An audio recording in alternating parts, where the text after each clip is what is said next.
Will this be live? Yep, this is live.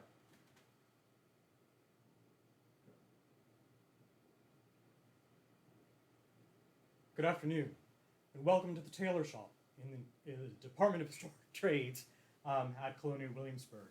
It is a hot afternoon here, as it is across the East Coast.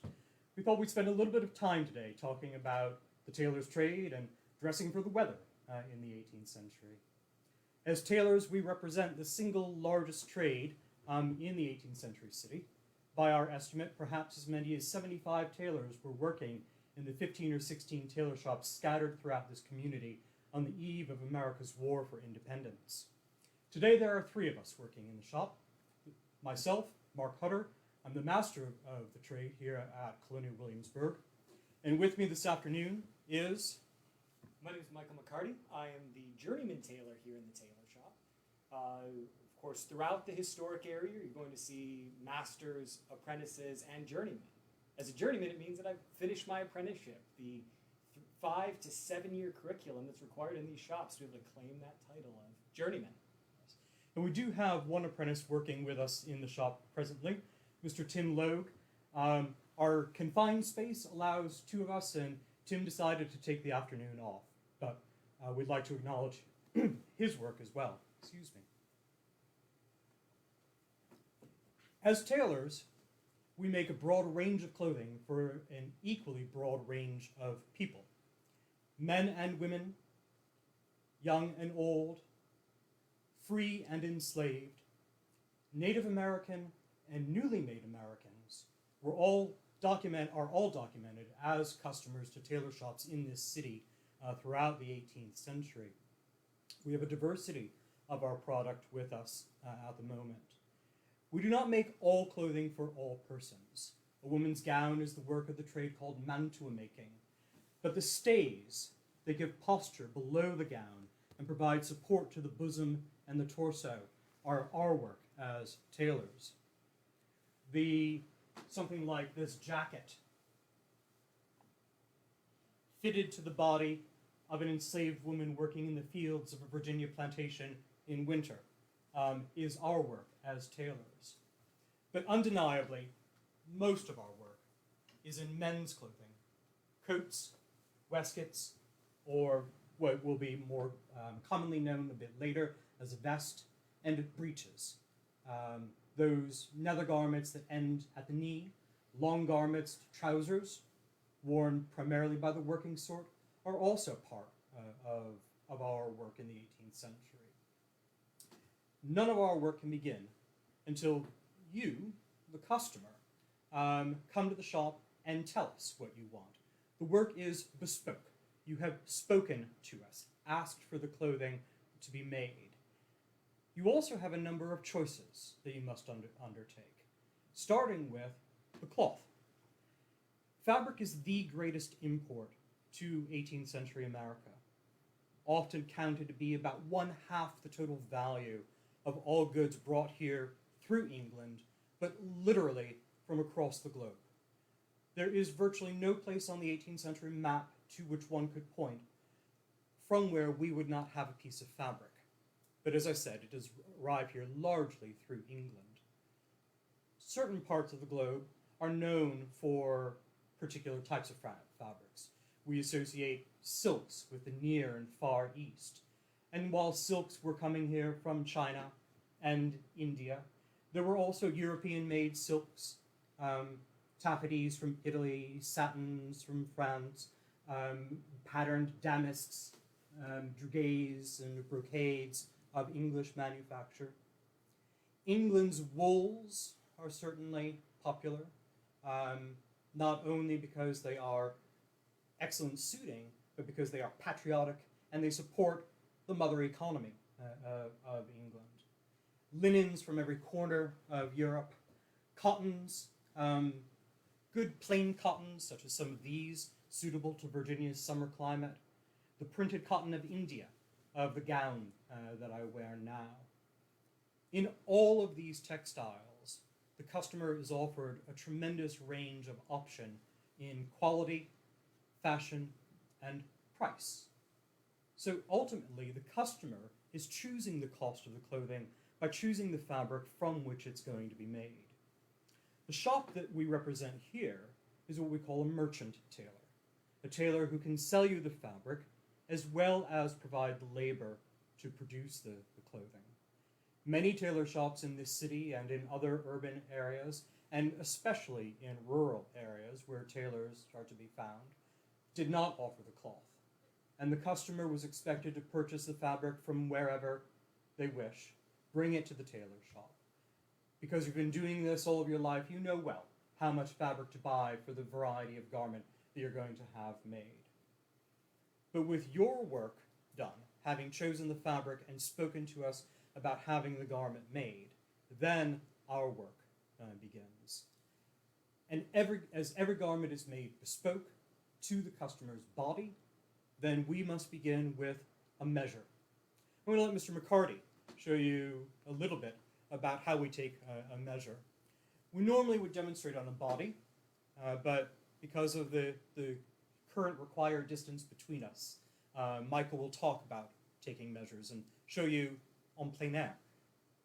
Yes, so often I think, and even for the 18th century viewer as well as maybe the modern viewer of clothing being made, they think of the tailor sewing. We spend a lot of time sewing in the making of garments.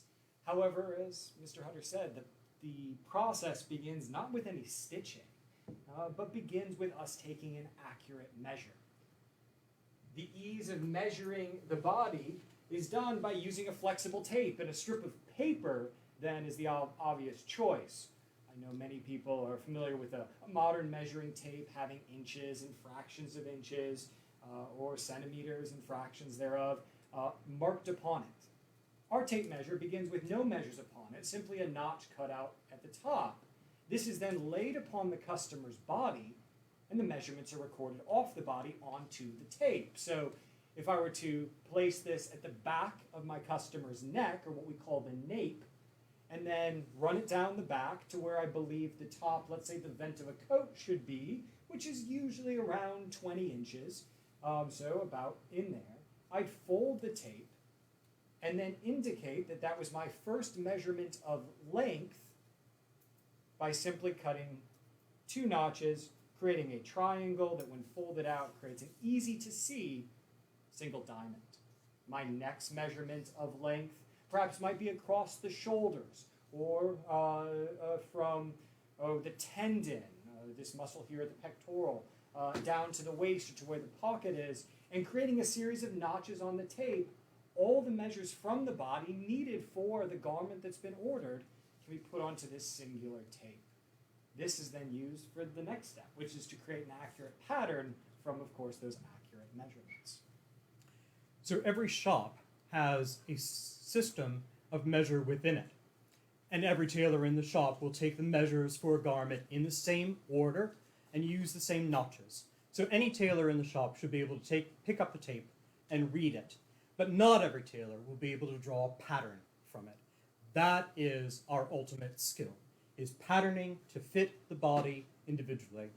It's a bit more work than we can show in the confined time that we have with you this afternoon, but we invite you back to Colonial Williamsburg, and we'll gladly show you our pattern work there. We also invite you this afternoon to ask questions. As this is a live stream, please do chat with us and ask any questions that you might have about the things that we're discussing or the things that you see behind us and around us as well. This afternoon, Michael is sewing on a coat. Coats are men's primary outer garments. They can be made in a diverse range of fabrics. This one is a broadcloth, a well-fulled wool. It has essentially a felted finish on it. Broadcloth, as you see here, is really the pride of all of England's manufacturers and the most staple of men's suitings. Its felted finish gives it a certain malleable nature. We can sculpt and mold the fabric by pressing and steaming it to the contours of the body. It can reflect the body, but it can also help to bestow a good shape where nature has not designed it. I wish those were my words, but that's a quote from an author, Richard Campbell, writing about the trade in 1747. However, broadcloths are not suitable to all climates in the New World.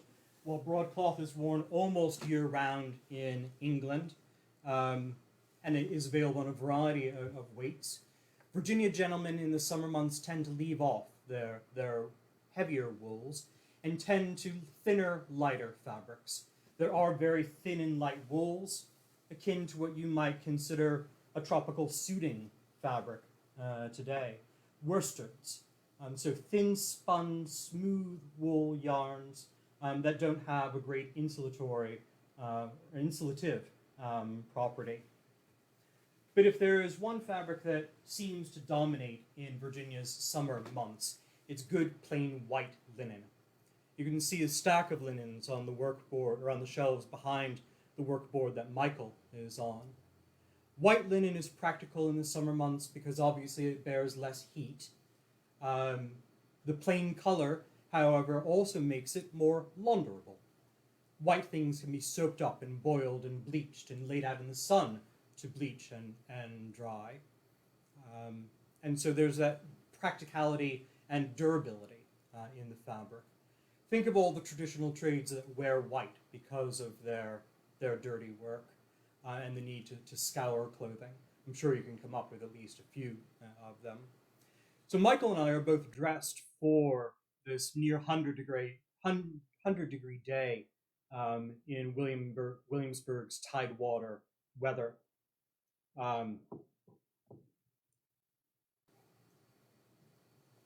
Excuse me. Michael's left off his coat this afternoon, is working in his shirt sleeves. And in the confines of our own shop, even with customers coming and going, this sort of accommodation for the weather is perfectly suitable. It might be a little more surprising to walk into the shop and find the master of the shop in that same state of undress. And so currently I'm wearing a gown, a loose robe in lieu of my more form-fitting coat. In fact, we have an image that I think we can show you here. The larger tailor shop image shows several men on the workboard without their coats, sleeves rolled up like Michael is at present.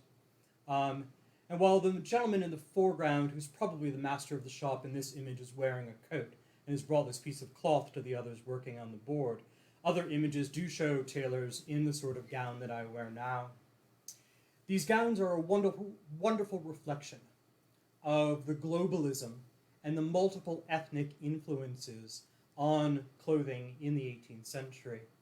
This loose T-shaped garment derives in the 17th century from kimono that were being brought from Japan to Holland and later England in very limited quantities. Their exoticism made them desirable, but their limited quantity was soon exceeded by, or the market soon exceeded the limited quantity that was available, and the halt of trade in Japan dried up those sources to England direct. And so English merchants began to use Indian sources to make a modified form of the kimono suitable for the European market and produce them in Indian printed cottons. So what I'm wearing is in fact a cotton made on the Coromandel coast of India, made by Indian manufacturers to imitate a Japanese garment, but made for European and American consumers. These garments were also produced by tailors here in Williamsburg, referred to variously as wrapping gowns, morning gowns, or Indian gowns, but not as Japanese gowns or kimono. It seems as though their early origin is lost within a century's time of their introduction. Unlike this garment, another suitable garment for Virginia's warm weather, the banyan comes out of India. It's slightly more fitted than the gown or wrapping gown. And it retained its ethnic origin. The trade with India in the 18th century brings vast wealth to the British Empire at the cost of colonization and empire. The interest and fascination with the East has many cultural reference and reflection in European fashion throughout the 18th century, in furniture and architecture, in textiles, and in the garments that people wear as well. So on days like this, making accommodations for the extreme climate are absolutely necessary. No one wears the same thing year-round. Clothing here is often divided by the season in which it will most likely be worn. Wardrobes frequently list my winter's suits and my summer's suits. But the weather can change dramatically.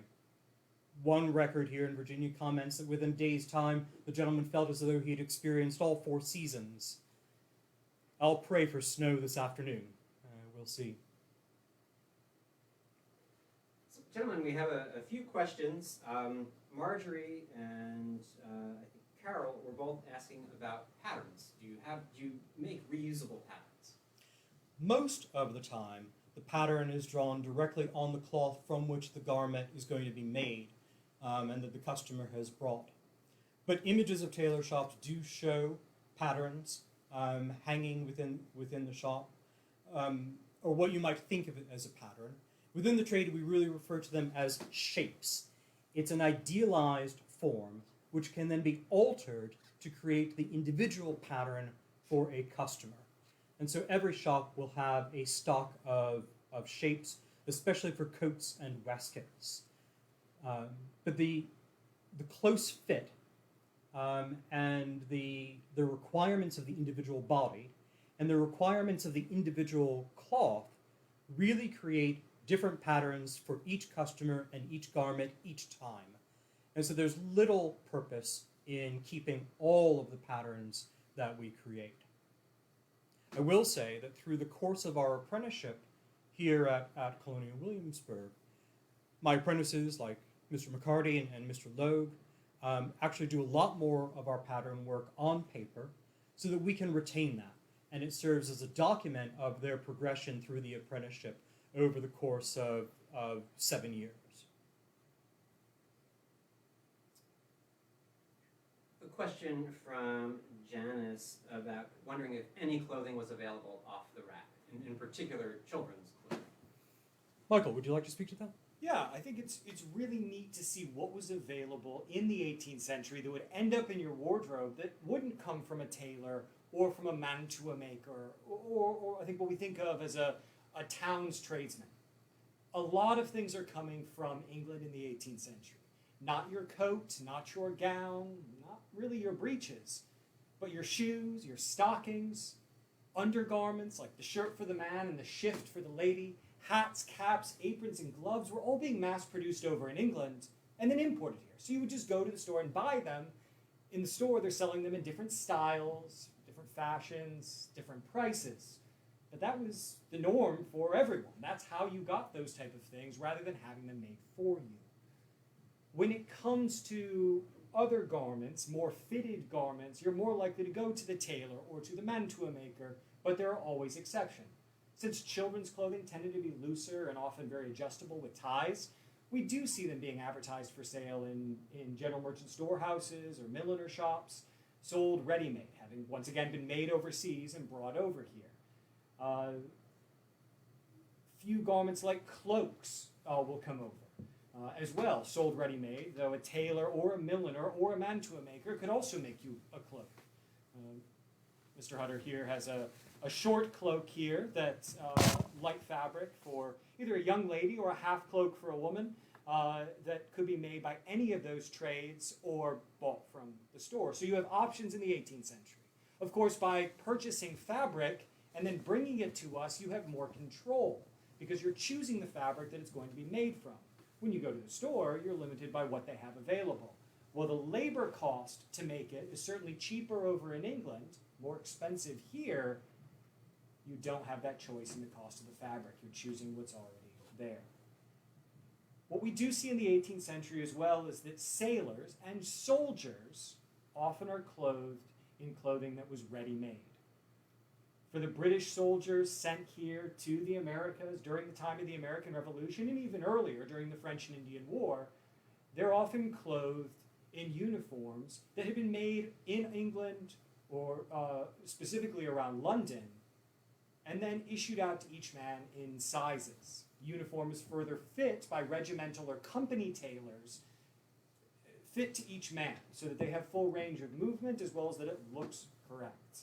This would be true for the American Army and the various armies of each new state during the time of the American Revolution, but it's far easier to clothe a uniform body when you're mass producing that clothing.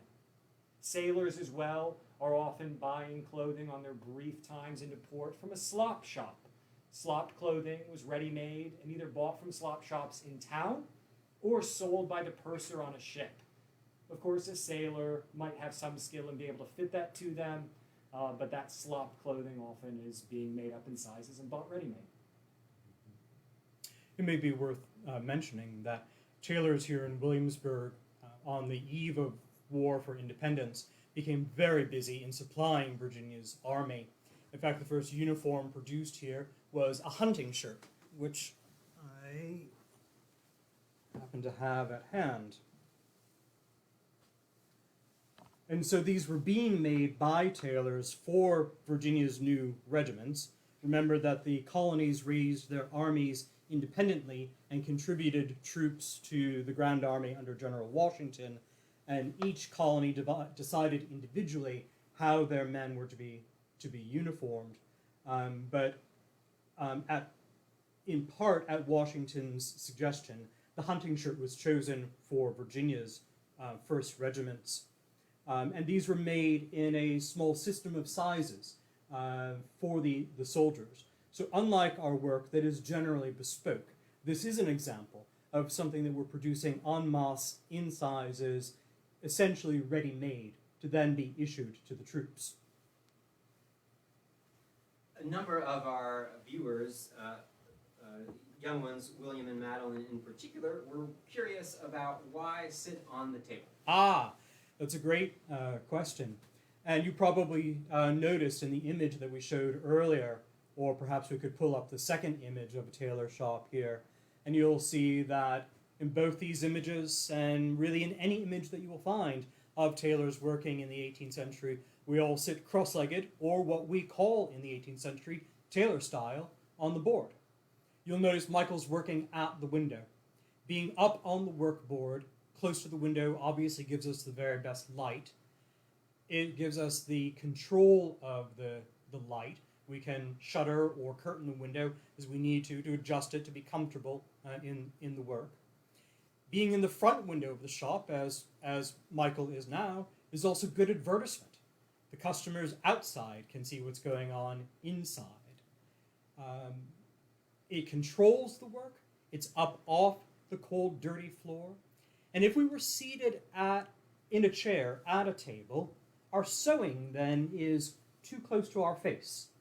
You eat like that, you don't sew like that. And so, as far as we know, the tradition of tailors sitting cross-legged predates the medieval period and continues until the age of the sewing machine. Many tailors, even after the development of the sewing machines in the 1830s and 40s, continue to work cross-legged on the board while hand sewing, and it would simply turn and sit at the edge of the board at their sewing machine. If you visit the tailor shops of Savile Row, London today, you'll still see men working in that manner. And women. And women today. Although historically, the trade is male-dominated, there are known instances of women working in the tailor's trade. There are relatively few and far between in the 18th century. Here in this city, we do not know of any women who worked in the trade. We do not know of anyone of African descent who worked in the trade in the city. But on the plantations, there were individuals enslaved individuals trained as skilled tailors, providing clothing for other enslaved individuals within that plantation community. But here in the city, the trade is male-dominated. Although, remember, as I said, our customers are both male and female, free and enslaved, young and old, native and new. Speaking of the city and outside of the city, Deborah was wondering from how far away would people come to Williamsburg tailors? I think the question, or the answer, is variable depending on what time of the year you're talking about. Williamsburg filled really 2 or 3 times in the year with the sitting of the courts, the large political and governmental meetings that brought people into the city from quite some distance, from all reaches of the colony. And along with that generally came the social seasons. So there was essentially a spring social season, an autumn social season, and that sort of bled into the activities of the Christmas tide as well. At the height of summer, though, when it's too hot to travel, and there are too many hornworms on your tobacco on the plantations, and too much corn in the field that needs to be tended to and harvested, then there's very little travel going on, and people won't come from tremendous distances at all. But that's also the time of the year that you might ask us, the tailors, out to the countryside. There are known instances of tailors traveling to rural communities when the work in the city is too slow, and being called to those plantation communities to produce clothing for the enslaved labor working there.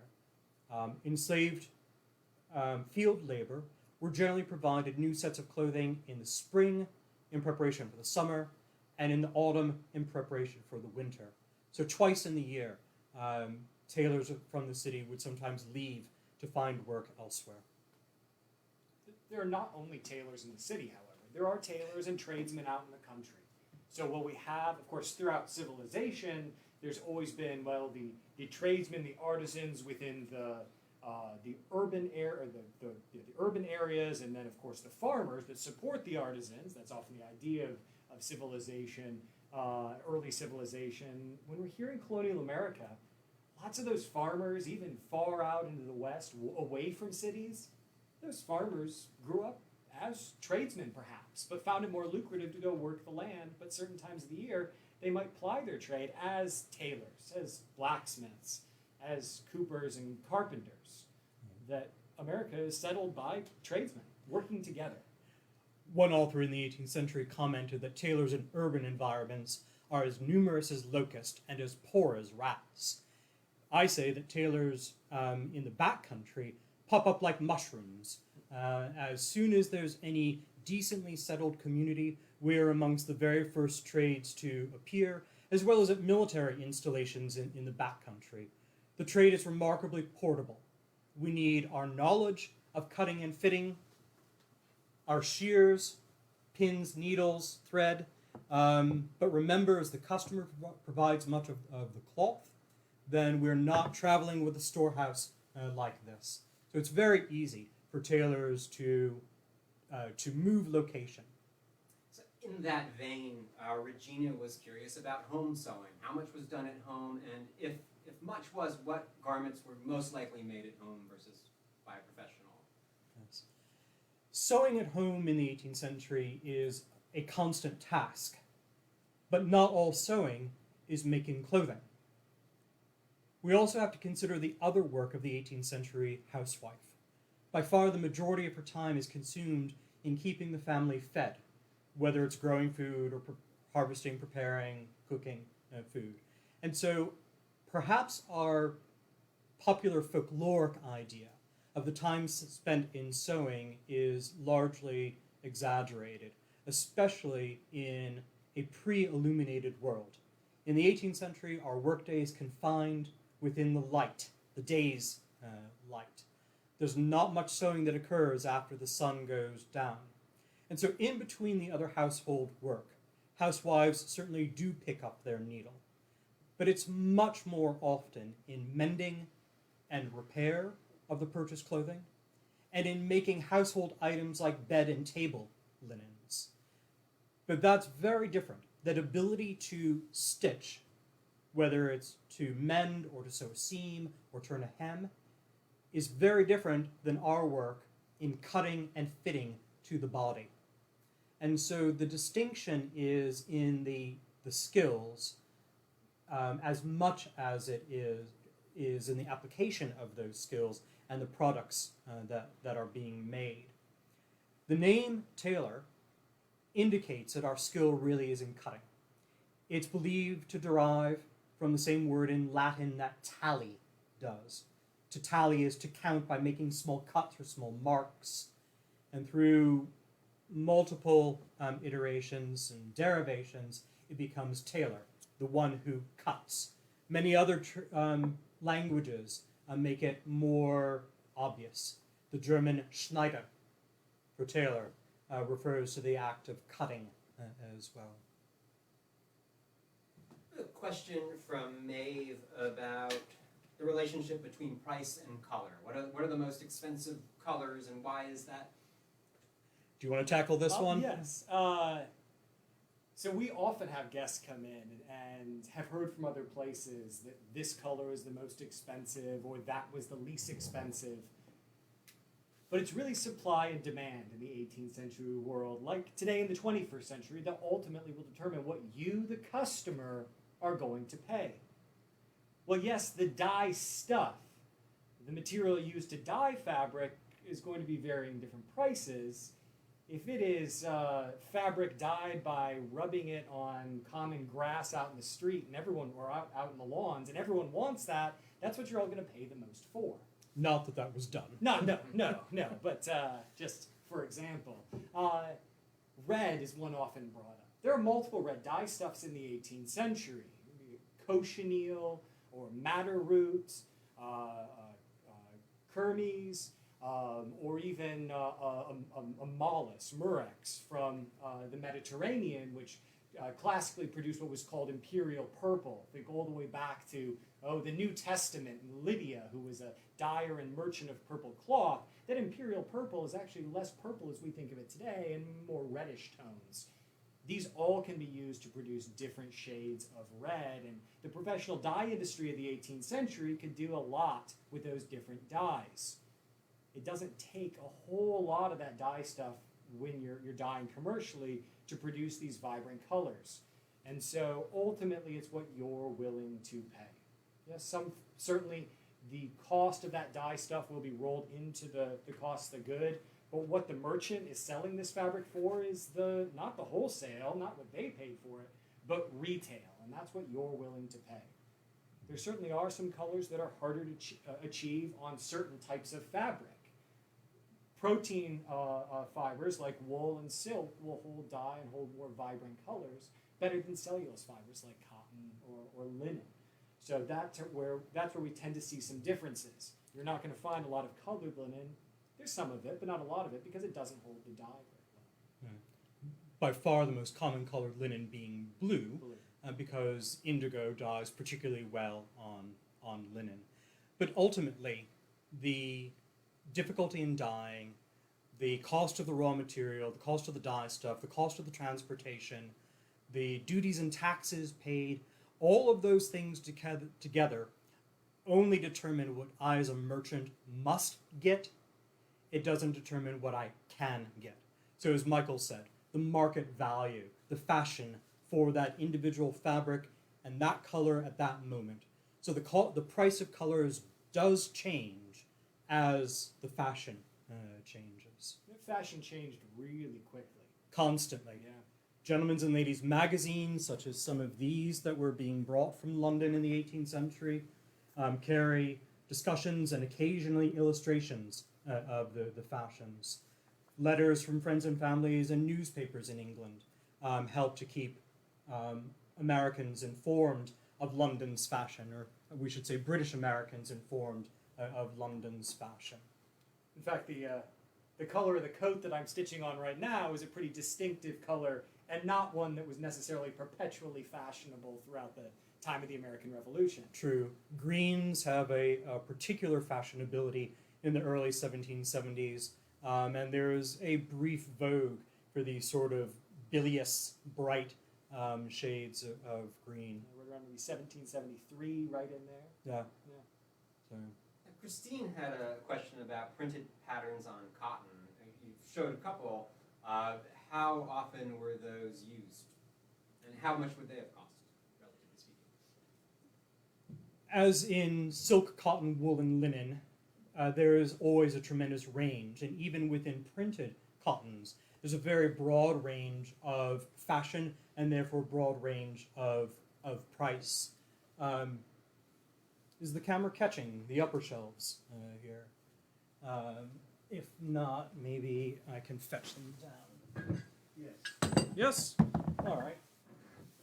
I can grab this one. Anyways. So...